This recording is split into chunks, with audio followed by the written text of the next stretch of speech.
Madame la Présidente, Mesdames, Messieurs les membres du Conseil de sécurité des Nations Unies, je voudrais avec votre permission reconnaître la présence d'une représentante de la société civile malienne.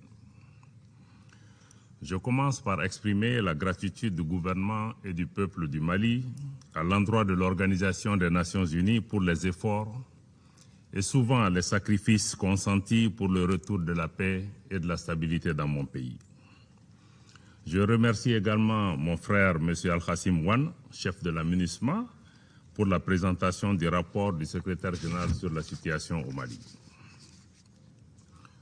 Je voudrais d'emblée souligner avec force que le Mali, pays en guerre contre le terrorisme et l'insécurité, continue de faire face à une crise multidimensionnelle consécutive à l'intervention en Libye qui lui a fait perdre les 2/3 de son territoire.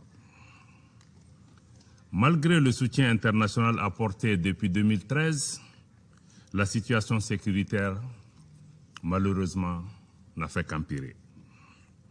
L'insécurité qui était localisée dans le nord du pays s'est répandue au centre avant de se propager sur tous les territoires et aujourd'hui atteindre les pays voisins et même certains pays côtiers.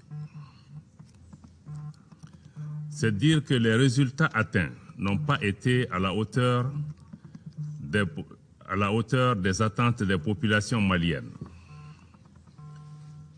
et même celles de la région. Pour inverser cette tendance, le peuple malien a décidé de prendre son destin en main et de jouer pleinement sa partition.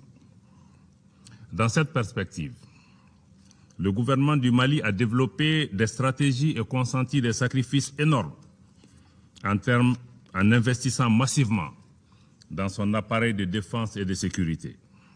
Cet investissement a permis aujourd'hui une montée en puissance des forces armées maliennes qui enregistrent des résultats remarquables sur le terrain reconnus par les populations maliennes. Madame le Président, j'ai écouté attentivement les observations et je voudrais à présent répondre au nom du gouvernement du Mali au rapport du secrétaire général et à vos commentaires. Plusieurs membres du Conseil de sécurité ont souligné la nécessité de la mise en œuvre de l'accord pour la paix et la réconciliation issu du processus d'Alger.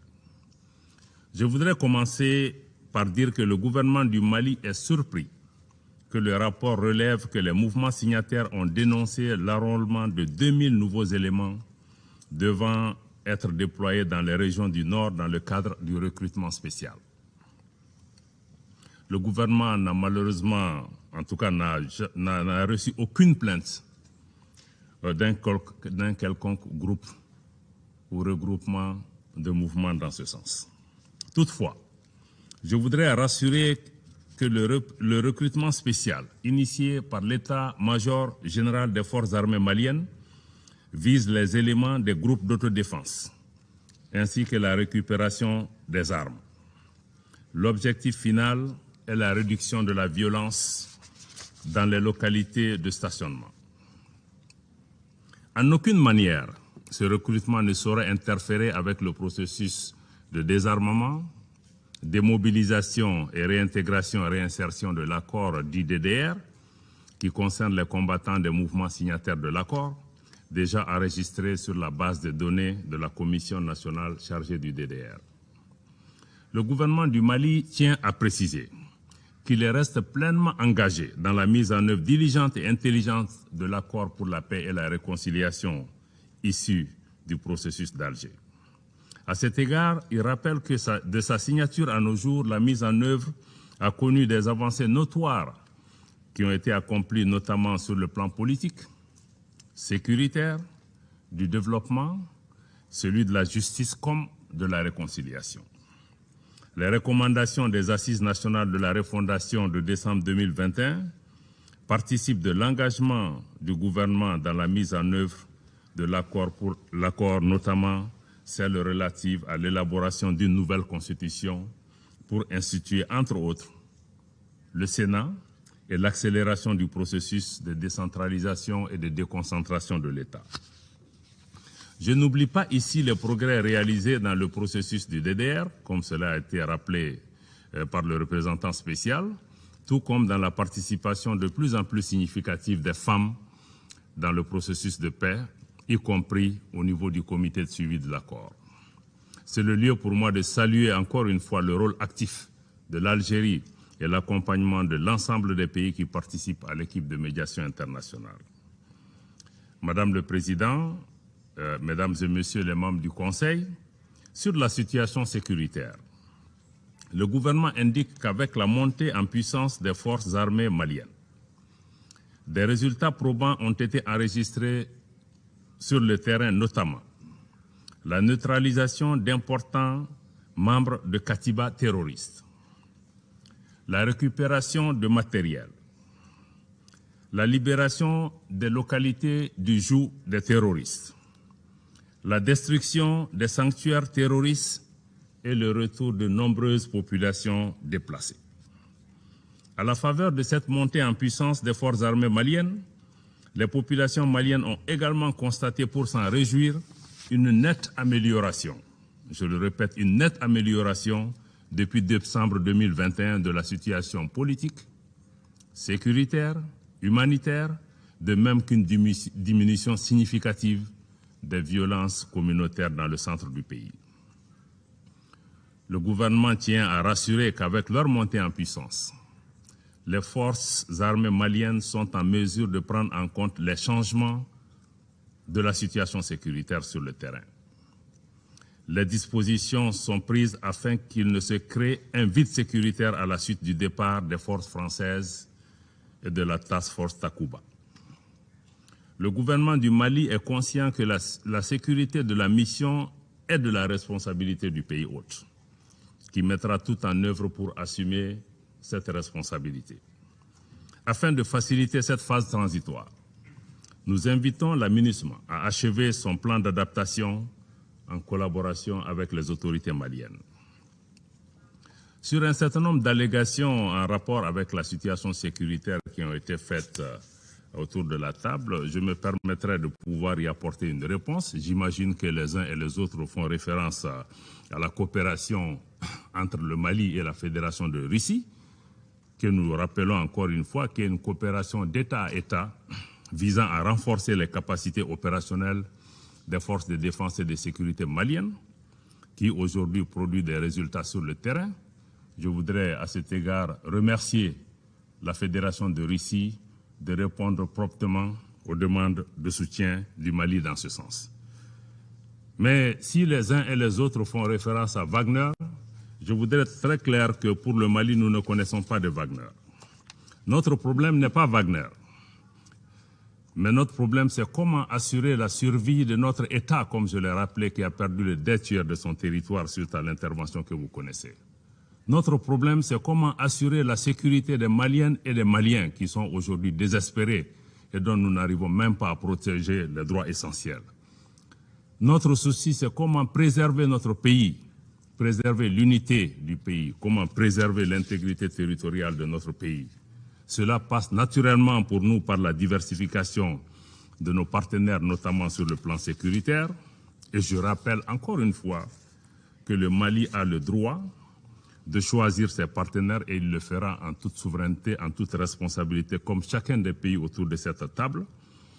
Et je voudrais dire que nous allons continuer dans ce sens et nous menons un certain nombre de choses sur le terrain. Donc, mais le Mali reste ouvert à tous les partenaires. Comme je l'ai dit, notre problème, ce n'est pas Wagner, notre problème, c'est comment assurer la sécurité de notre pays et quelles sont les propositions qui sont sur la table pour pouvoir nous aider à répondre à ce besoin.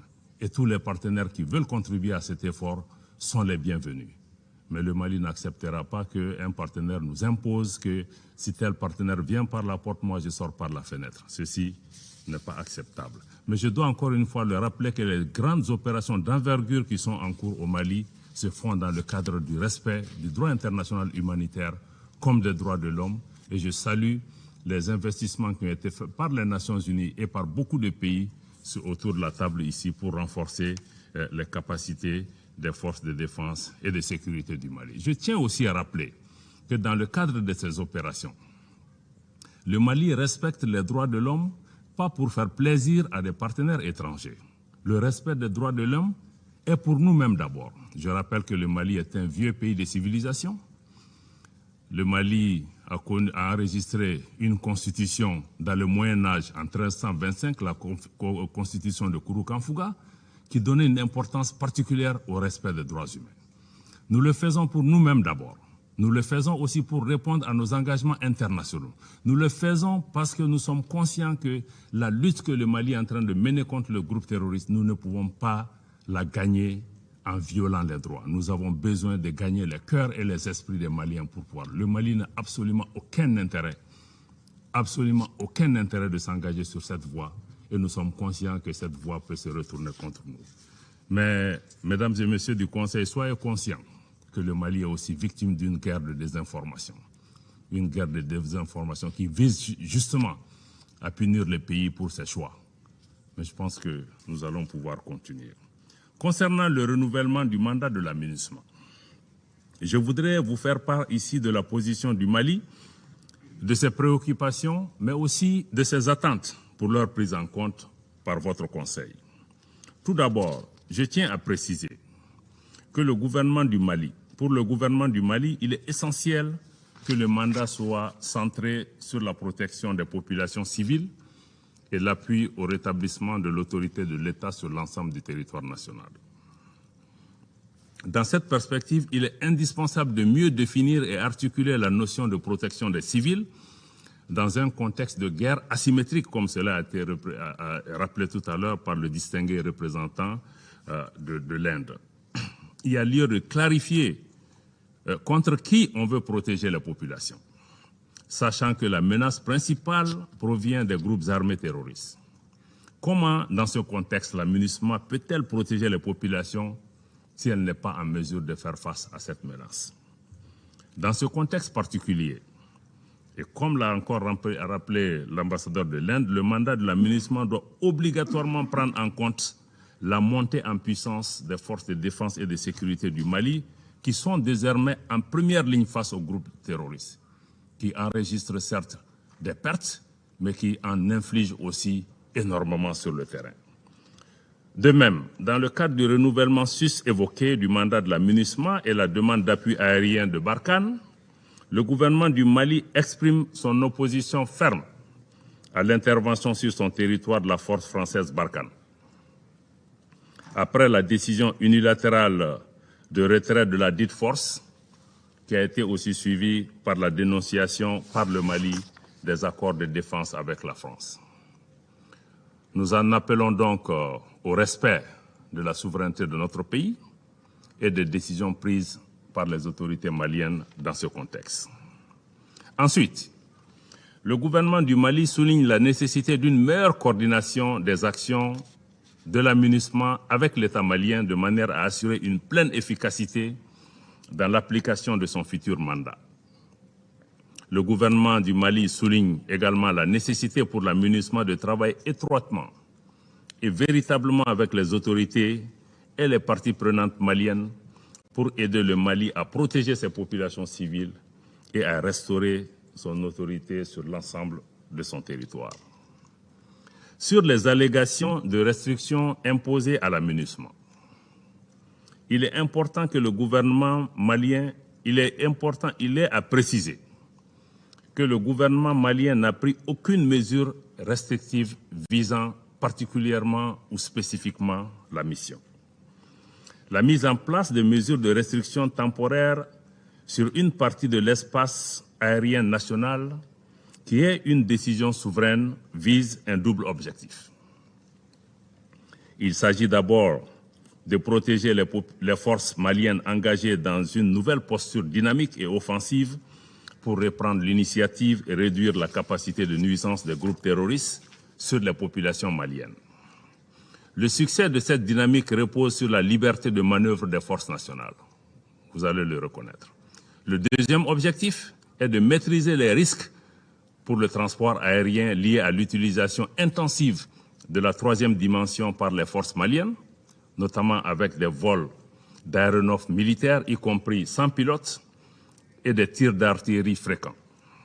En effet, la sécurité et la sûreté des usagers de l'espace aérien malien constituent une responsabilité régalienne de l'État. Il est donc nécessaire que les mesures de coordination soient mises en place pour éviter tout incident malheureux. Il est à noter que tous les vols demandés par la MINUSMA sont autorisés dès lors que la coordination est faite, que les risques à la circulation aérienne sont maîtrisés et que cela n'interfère pas de manière négative sur les opérations militaires en cours. Relativement à la question du retour à l'ordre constitutionnel au Mali, évoquée par le secrétaire général dans son rapport et par plusieurs membres de ce Conseil, je voudrais rappeler l'attachement du peuple malien à la démocratie. Le décret numéro 2022-0335 PTRM du 7 juin 2022 fixe la durée de la transition à 24 mois à partir du 26 mars 2022 pour se terminer le 26 mars 2024. De même, le décret numéro 022-342 PTRM du 10 juin 2022 a créé auprès du président de la transition une commission de rédaction de l'avant-projet de constitution de la République du Mali dans le cadre de la refondation. Le représentant spécial du secrétaire général a longuement élaboré sur ce développement. Il s'agit de la manifestation de l'engagement des autorités maliennes pour le retour à l'ordre constitutionnel. Je pense que c'est le message que nous voudrions envoyer à la communauté internationale à travers ce décret. Nous voudrions qu'à cette échéance-là, tout le monde puisse travailler avec nous pour pouvoir sortir de la situation actuelle et avoir un président élu au plus tard le 26 mars 2024 pour que le pays regagne sa place dans le concert des nations. Dans les tout prochains jours, une nouvelle loi électorale sera adoptée par le Conseil national de la transition et cette loi intègre aussi l'organe unique chargé de la gestion des élections. Je dois rappeler au Mali que les récents événements qui sont passés en 2020 au Mali étaient essentiellement consécutifs à des disputes électorales. Donc, cette loi électorale sera devant le Conseil de transition dans les tout prochains jours et sera adoptée et le gouvernement procédera immédiatement à la publication d'un chronogramme de transition pour répondre davantage aux attentes de la CEDEAO et des autres partenaires à l'échéance du début juillet, nous l'espérons. De même, dans le cadre de la poursuite du dialogue avec la CEDEAO, dialogue qui n'a jamais été rompu, je le rappelle, qui n'a jamais été rompu, qui se renforce, qui est même dans une dynamique positive. Donc, dans le cadre de ce dialogue avec la CEDEAO, un mécanisme de suivi sera mis en place en concertation avec le comité local de suivi de la transition, comprenant d'ailleurs les Nations Unies, dont je salue la contribution dans le cadre de ce comité, mais également qui comprend l'Union africaine. De ce fait, le gouvernement du Mali fonde l'espoir d'une levée très prochaine de l'embargo qui frappe injustement les populations maliennes et qui affecte l'économie du Mali comme l'économie de la région. À cet égard, mon gouvernement exprime sa profonde reconnaissance à toutes les personnalités qui œuvrent inlassablement pour l'atteinte de ce résultat, notamment le président de la République togolaise, son Excellence Faure Ezosimna Gnassingbé, et le médiateur de la CEDEAO, son Excellence Goodluck Ebele Jonathan de la République fédérale du Nigeria.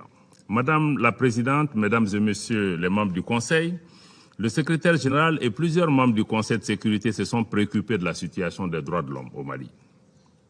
Préoccupation importante. Je tiens à souligner que le gouvernement du Mali reste attaché à respecter et à faire respecter les droits de l'homme aussi bien pour nos propres forces que pour les forces internationales qui sont présentes sur notre territoire.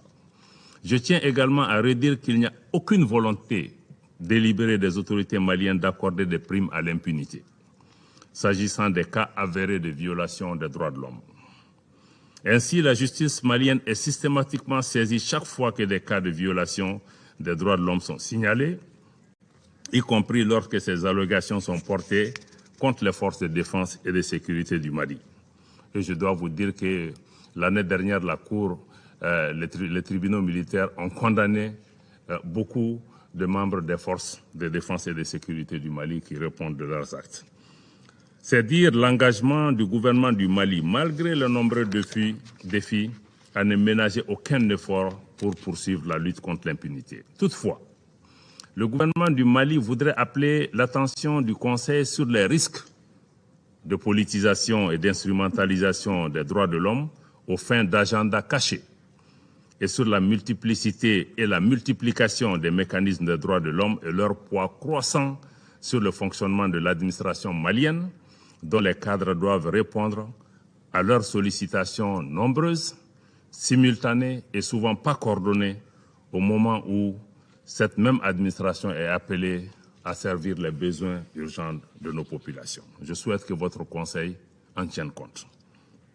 Le gouvernement du Mali tient à rappeler que l'amélioration de la situation des droits de l'homme est étroitement liée au progrès sur le plan sécuritaire, ainsi que sur le retour des représentants de l'État et des services sociaux de base au profit des populations que nous servons.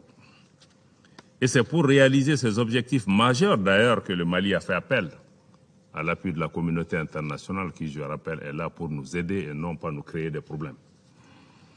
Pour clore ce chapitre des droits de l'homme, je tiens à rappeler que le gouvernement du Mali a rejeté certaines allégations de violation et d'atteinte aux droits de l'homme attribuées aux forces de défense et de sécurité maliennes dans la dernière note trimestrielle de la MINUSMA. En effet, à l'issue d'enquêtes minutieuses, nous nous sommes rendus compte que ces allégations sont tendancieuses, non recoupées, rapportées selon des témoignages non contradictoires et ne s'appuyant sur aucune preuve tangible.